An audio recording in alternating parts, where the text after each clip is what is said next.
Hi everyone, welcome back to my channel where I will crochet it forward in this tutorial by showing you how to make my Filet granny heart pattern.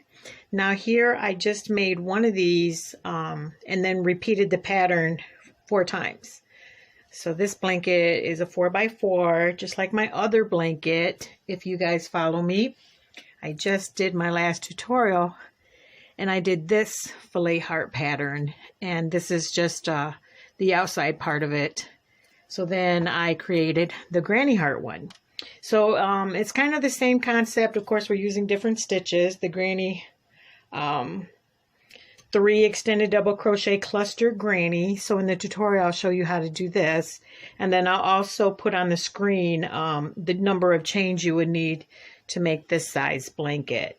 I've really been trying to challenge myself this year in venturing out and adding to my crochet stitch portfolio, and that's just, you know, upping up our game and learning new things like cables and fillet stitches, all of which I found very intimidating. But you know, once you try yourself getting into it and challenging yourself and just, you know, really trying to learn new things, it just kind of comes together. So I encourage everybody else to do the same.